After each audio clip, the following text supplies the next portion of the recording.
30শে November পর্যন্ত অরূপ বিশ্বাসকে রক্ষা কবচ দিল কলকাতা হাইকোর্ট। রাজ্যের অ্যাডভোকেট জেনারেল সুরজিৎ নাথ মিত্র আজ দুটো রিপোর্ট জমা দেন আদালতে। একটিতে ছিল পশ্চিমবঙ্গ পুলিশের ডিজিপির রিপোর্ট, অন্যটি বিধাননগর পুলিশ কমিশনারেটের রিপোর্ট। দুই রিপোর্টের ভিত্তিতে বিচারপতি সৌগত ভট্টাচার্য আজ এই নির্দেশ দেন। মেসি কাণ্ডে তার বিরুদ্ধে ওঠা অভিযোগের পরিপ্রেক্ষিতে আদালতের কাছে রক্ষা কবচ চেয়েছিলেন অরূপ বিশ্বাস।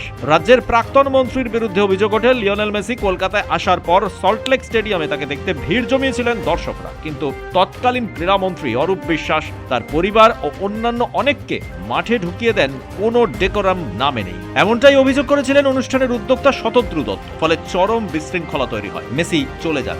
এরপর উল্টে শতদ্রুর বিরুদ্ধেই এফআইআর হয়, জেল হয় তার। পরে জামিনে মুক্ত হয়ে তিনি বিধাননগর থানায় পাল্টা অরূপের বিরুদ্ধে এফআইআর করে। ইতিমধ্যেই দুবার থানায় হাজিরা দিয়েছেন অরূপ, কিন্তু গ্রেফতার হয়ে যেতে পারেন এই আশঙ্কায় হাইকোর্টে রক্ষা কবচ চেয়েছিলেন তিনি। আজ তাকে রক্ষা কবচ দিল কলকাতা হাইকোর্ট। আপাতত 30শে নভেম্বর পর্যন্ত গ্রেফতারির ভয় নেই অরূপের, তবে হাইকোর্ট জানিয়েছে পুলিশ ডাকলে তদন্তের স্বার্থে তাকে যেতে হবে। ব্যুরো রিপোর্ট, পূবের কলম ডিজিটাল।